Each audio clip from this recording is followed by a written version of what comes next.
Buongiorno, ci troviamo sulla strada dei vini e dei sapori della regione Friuli Venezia Giulia, esattamente a Bannia di Fiume Veneto, in provincia di Pordenone, dove ho la mia azienda e cantina, collocata lungo lo stradone che unisce Bannia con San Vito al Tagliamento.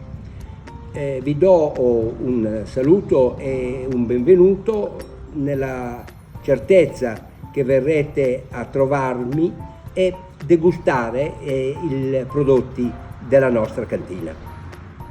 Una delle caratteristiche caratteristica produzione della mia cantina è il Pinot Nero. Sono uno dei pochi che in questa zona produce il Pinot Nero e vi devo dire che viene molto apprezzato, viene molto richiesto inaspettatamente, soprattutto perché si sta sempre più diffondendo la tendenza di abbinare il Pinot Nero assieme al pesce, al bisat, famoso anguilla, che dà un piacere al piatto, ma consente anche di apprezzare il prodotto Pinot Nero, ripeto, che è un vino particolare, direi quasi unico. Un profumo molto delicato, armonico, non c'è una prevalenza su particolari. Il profumo è armonico, si sente il profumo bello, tondo, e nella degustazione ciò che si sente al naso poi si sente al palato, si sente in bocca.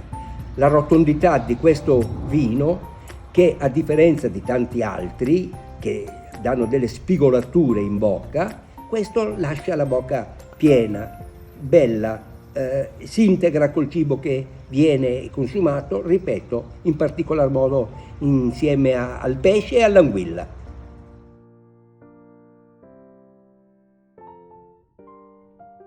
Ecco, un'altra peculiarità della mia cantina è il Merlot. Il Merlot è un vino, almeno quello che produco io, che viene apprezzato da chi valuta positivamente la genuinità e il suo carattere. Io faccio un Merlot di forte tempra, di carattere, di colore, riempie bene la bocca, dà sensazioni forti.